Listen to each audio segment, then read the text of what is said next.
নমস্কাৰ বন্ধুসকল, মই সন্ময় নাই আপোনালোক সকলোকে মোৰ পেজলৈ স্বাগতম জনাইছোঁ। আৰু আজি মই বোনাছৰ পৰা কেনেদৰে আৰ্নিং কৰিব পাৰি, কিমান বেছি পৰিমাণে আৰ্নিং কৰিব পৰা যাব, এই বিষয়ে মই ক'ব বিচাৰিছোঁ। বহুতে বোনাছক লৈ আৰ্নিং কৰি আছে, কিন্তু কেনেদৰে পোষ্ট দিব লাগে সেইটো নাজানে। আৰু বহুতে এই বোনাছ অপশ্যনটো আছে কিন্তু ছেট আপ কৰা নাই, বা বোনাছ অপশ্যনটো থকাৰ পিছতো আৰ্নিং কৰিব জনা নাই। চ' মই ক'ব বিচাৰিছোঁ শেষলৈকে ভিডিঅ'টো চাওক। বোনাছৰ পৰা মই আচলতে 24 চনৰ পৰাই মই বোনাছৰ অপশ্যনৰ পৰা টুলছটো পাই আছোঁ 24 চনৰ পৰা। মই কিন্তু প্ৰথমতে আৰ্নিং কৰিব জনা নাছিলোঁ। শেহতীয়াকৈ যেতিয়া মই বেছিকৈ আৰ্নিঙৰ ওপৰত গুৰুত্ব দিছোঁ, তেতিয়া মই গম পাইছোঁ যে বোনাছৰ পৰা বহুখিনি আৰ্নিং কৰিব পাৰি। চ' কেনেকৈ পাৰি মই আপোনালোকক মোৰ বোনাছ অপশ্যনত গৈ মই দেখাই আছোঁ, শেষলৈকে চাওক।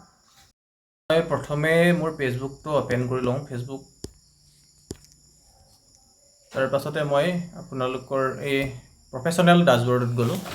প্ৰফেশ্যনেল ডেশ্ববৰ্ডত যোৱাৰ পাছতে আমাৰ বোনাছ অপশ্যনত যাম। ডাইৰেক্ট বোনাছত ক্লিক কৰিলোঁ। এতিয়া চাওক, মোৰ এতিয়া যিখিনি মোৰ বোনাছ আহি আছে সেইখিনি ইন প্ৰগ্ৰেছত আছে। মোৰ বোনাছখিনি মই আপোনালোকক দেখাই দিছোঁ। এইখিনি চাওক, $3, $3, $2, $2, $1 এনেদৰে তললৈ আছে। চ' দেখা পাইছে একেবাৰে ওপৰত চাওক, $1 হৈ আছে, কিন্তু এইটো ইন প্ৰগ্ৰেছত আছে। এতিয়া কিমান প্ৰগ্ৰেছ হৈ আছে চাম আহক। ইয়াত টাচ কৰি দিলোঁ। এইটো চাওক, $1.27 এইখিনি মোৰ বোনাছ অপশ্যনৰ পৰা আৰ্নিং হৈ আছে। চ' বোনাছৰ পৰা মোৰ কিমান আৰ্নিং হৈ আছে এইখিনি নিশ্চয় দেখা পাইছে। লাইনটো গম পাইছে নিশ্চয় মোৰ আৰ্নিংটো কেনেদৰে হৈ আছে। এতিয়া মই আপোনালোকে মানে ক'ৰ পৰা পোষ্টটো দিব মই সেইটো বিষয়ে ক'ব। মোৰ আৰ্নিংখিনিতো দেখাই দিলোঁ মই। এইটো হ'ল মোৰ $1.27টো ক'ৰ পৰা হৈছে, কেতিয়াৰ পৰা কেতিয়ালৈ হৈছে, মে' 30ৰ পৰা জুন 30লৈকে এই 15 দিনত $1.27 হৈছে। ত' বাকী 15 দিন আৰু বাকী আছে। গতিকে এক মাহৰ হিচাপত মানে মোৰ এই বোনাছৰ আৰ্নিংটো ধৰিব। এতিয়া মই পোষ্ট এটা দিব যাওঁতে ক'ৰ পৰা দিম চাওক। একদম ওপৰত আছে পাৰফৰ্মেঞ্চৰ কাষত আছে প্লাছ চিন। এই প্লাছ চিনত ক্লিক কৰি দিয়ক। চ' আহিল পোষ্টৰ বিষয়ক লৈ। চ' ইয়াতে এতিয়া লিখা আছে যে হোৱাটছ অন ইয়'ৰ মাইণ্ড। চ' ইয়াতে আপুনি ফটো দিয়ে, ভিডিঅ' দিয়ে, কি দিয়ে ইয়াৰ পৰা দিব পাৰে।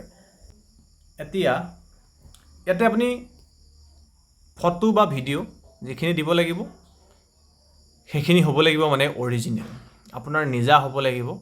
আপোনাৰ নিজা মোবাইলেৰে ধুনীয়াকৈ কেপচাৰ কৰা হ'ব লাগিব। আপুনি ক'ৰবাৰ পৰা যদি তুলি আনিছে সেইটো নহ'ব। মানে তুলি অনা মিনছ মানে ডাউনলোড বা কপি কৰি আনিছে সেইটো কথা মই ক'ব বিচাৰিছোঁ। মানে কি আপুনি কাৰোবাৰ পৰা ডাউনলোড কৰি লৈছে, বা ধৰক কাৰোবাৰ বেলেগৰ মোবাইলৰ পৰা কপি কৰি লৈ লৈছে। চ' তেনেধৰণে দিলে বোনাছটো আৰ্নিং নহয়, বোনাছৰ পৰা আৰ্নিং নহয়। আৰু বহুতেই কৈ আছে যে বোনাছ অপশ্যন বন্ধ হৈছে, বোনাছৰ আৰ্নিং নাই হোৱা। একদম মিছা কথা, ভুল নুবুজিব। বোনাছৰ আৰ্নিং হৈ আছে। মই আপোনালোকক প্ৰমাণ দেখাই দিলোঁ। চ' বোনাছৰ পৰা মই প্ৰথমতে বুজি পোৱা নাছিলোঁ। 24 চনৰ পৰাই মই বোনাছ অপশ্যনটো পাই আছিলোঁ, যিহেতু বোনাছ টুলটো, কিন্তু মই ব্যৱহাৰ কৰিব জনা নাছিলোঁ। এতিয়া জানি আছোঁ, গতিকে মোৰ আৰ্নিংটো হৈ আছে। কিন্তু মই যেনেধৰণে মানে কি যিমানখিনি আচলতে আৰ্নিং কৰিব লাগিছিল সিমানখিনি নাই পোৱাগৈ, কিন্তু কমকৈ পাই আছোঁ। কিন্তু এতিয়াহে মোৰ আৰ্নিংখিনি প্ৰগ্ৰেছ হৈ গৈ আছে। এতিয়া বুজি পাইছোঁ ভালকৈ। হেছটেগ আপোনালোকে লগাব পাৰে, ডাঙৰ কথা নহয়। হেছটেগ লগালে একো অসুবিধা নাই। খালি ফটো বা ভিডিঅ'খিনি অৰিজিনেল হ'বই লাগিব, আৰু ফটো কোৱালিটিটো ভাল হ'ব লাগিব। গতিকে তাৰ পৰা বোনাছ আহিব। ভিডিঅ', ফটো, টেক্সট সকলোৰ পৰাই বোনাছ পোৱা যায়। চ' কাৰো কথা নুশুনিব। মই দেখুওৱা অপশ্যনত গৈ বোনাছ অপশ্যনৰ কাৰণে বোনাছৰ কাৰণে মানে পোষ্ট দিয়ক। ধুনীয়াকৈ কমেণ্ট লিখি মানে মেছেজ লিখি পোষ্টত দিয়ক। বোনাছ অপশ্যনৰ পৰা আপোনালোকৰ আৰ্নিং 100% হ'ব। কিন্তু এটা কথা ঠিক, বোনাছ অপশ্যন বন্ধ হ'ব পাৰে। কেতিয়া হ'ব পাৰে?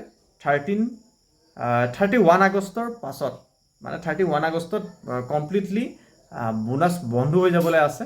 বোনাছ বন্ধ হ'ব মানে বোনাছ পাব, কিন্তু ডাইৰেক্টলি বোনাছ বুলি নাপায়। গোটেই টুলছখিনি একেলগে কণ্টেণ্ট মনিটাইজেশ্যন হিচাপত আহিবগৈ পাৰে। চ' 31 আগষ্টলৈ ৱেইট কৰিব লাগিব। তেতিয়া কি হয় দেখা যাব। মই বেলেগ এটা ভিডিঅ'ত এই বিষয়ত কৈ আছোঁ। Thank U.